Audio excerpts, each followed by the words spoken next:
I pray you never forget what I'm about to tell you about how to overcome negativity and distractions. And when all of this mess starts to show up in your life when you're trying to do good.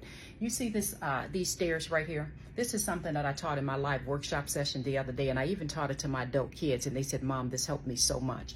Imagine you're going up these stairs. You're trying to do good, right? You're trying to do good in life. You're praying, you're succeeding, you're growing, you're doing what you need to do. And imagine all of a sudden, this unexpected negative circumstance presented itself in your life. So somebody got a bad attitude, right? You walk in a room, somebody's got a bad attitude. Maybe you get some news you didn't want to hear about, or maybe an unexpected bill show up in the mail or what have you. Now, the old you used to respond to this and find your little butt all the way back, starting all over again, heading up this ladder. Baby, until you graduate, until you understand that there's a seed of opportunity in this, you'll continue repeating that same cycle. So you may say, well, Z, well, what do I do? Let me show you, baby.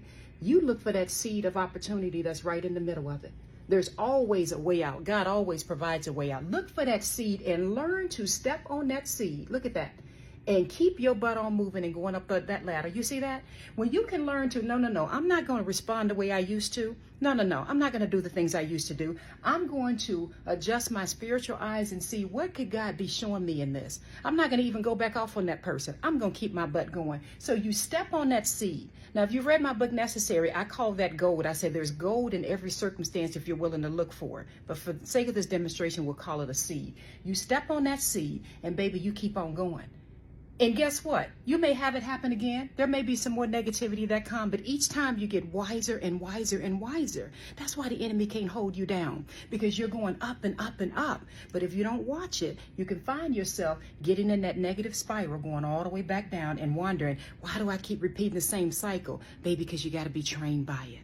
I love you all. Be encouraged. If you are frustrated with where you are in life right now, I promise you asking yourself this one question will shift everything for you.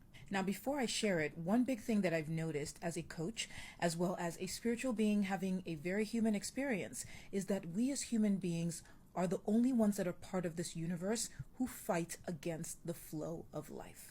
A lot of us do not understand the concept of flow, and if we do, we think that we can do it better, which is hilarious because it takes a lot more energy, power, strength to fight the flow of life than to move and go with it and shift with it. That being said, whatever is going on or happening in your life right now, pause and ask yourself this question: what season am I in? If you know what season you're in, you can take inspired action that matches and flows with that season. This allows you to co-create with life versus making decisions against yourself. There are 3 major cycles and seasons for you to be aware of. There's a season to plant, there's a season to nurture, and there's a season to harvest. If you're in a planting season, which for example could mean putting ideas out into the world, reaching out to find new connections, anything to get a dream or a desire started. If you take inspired action by planting a seed and then you immediately dig up that seed and start wondering why things aren't happening yet, why something isn't growing yet,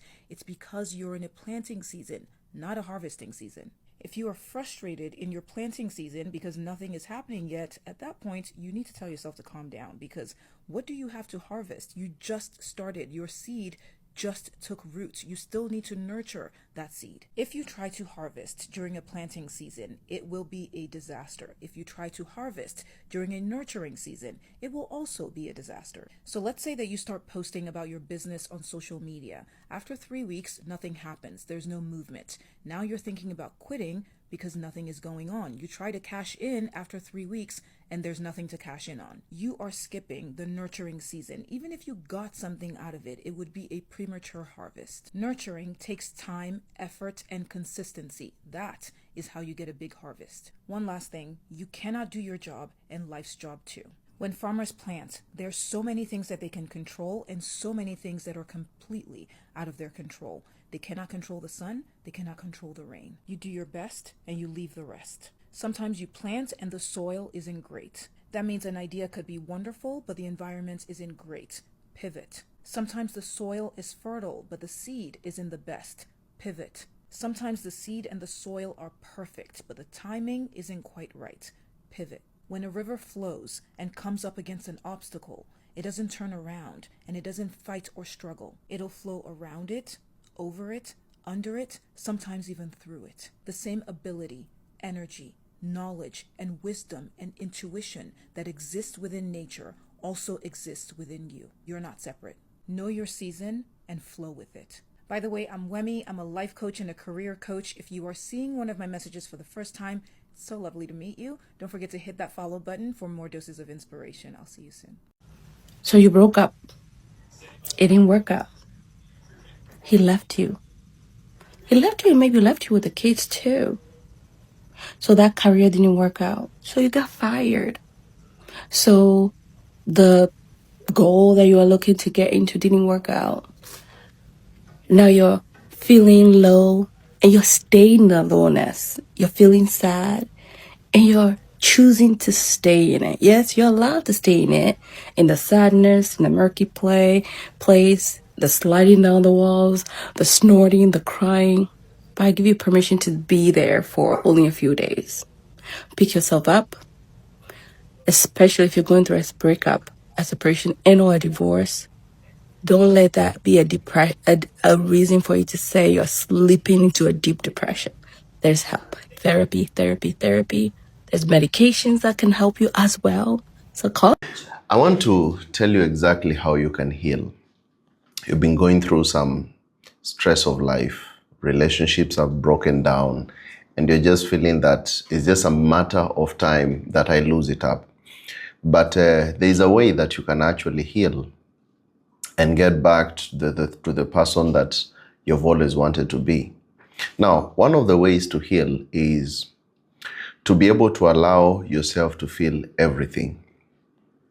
All the things that you've gone through, there's nobody else who went through. It is you. So it is good to feel it and bring out the emotion about that. Don't suppress your emotions, because most people tend to suppress their emotions, and they think that if I'm not going to deal with this and I'm going to suppress it, then, well, something might work out, or maybe people might look at me in a different way and say, you're strong. But at the end of the day, when you suppress your emotions, then it is you who is hurting. Cry if you need. Write it down. Do whatever you can be able to do. Bring it out. Because once you bring this out, then that's part of healing. Number two, you need to forgive yourself and to forgive others, of course, those who did something wrong to you. When you forgive yourself, it removes out all the guilt. Remember, you have been where you've been, and you've looked at the mistakes that you've done. You've looked at yourself and you've said, no, I was really foolish. How did I get here? Why did I get here? If you don't forgive yourself, you'll never heal. If you don't forgive others as well, you will never heal from them. So forgive yourself and forgive others. Number three, speak kindly to yourself. Some people tend to always talk badly about themselves. Me, I know who I am. I've been a loser all through. I think I'm bewitched. I think I'm this and this. Remember, your inner voice matters. This inner voice really matters. Replace your self-blame or criticism with words of compassion. Start being compassionate to yourself and say to yourself what you would say to a loved one who is in pain, because you love yourself and you are in pain. And the final thing is reflect, but don't repress. When I talk about this, I mean look back, but just don't live there. You've been through thick and thin. Things have not worked out. Things have been really crazy on your end. Understand exactly what hurt you, but what have you learned from it? What lessons have you learned from it? And what patterns do you need to be able to break? Because if you have not learned from what broke you, then you will keep on doing things the same way over and over again. I know, yes, you're going through that moment and you needed some clear healing. Don't worry, people heal all the time because mistakes are part of being human. And if you're going through something like this and you need some more guidance, you can still come to my inbox, talk to me, go to the link on my profile bio, and there you can speak to me directly on WhatsApp or even book a session with me Or even, I want to see you on the 9th of August, where I shall be having a great meetup, meet and greet with other like-minded people. So you can as well get your ticket on the link on my profile bio, and let's catch up. I believe where 2 or 3 are gathered in the Lord's name, He is actually there. And I want us together to be able to build this great team, to be able to encourage one another and to become, because nothing is impossible for those who believe. Have a good time. Listen, I want to tell you why every attempt you've made to improve your life has failed. But first, think about it. Don't you question yourself?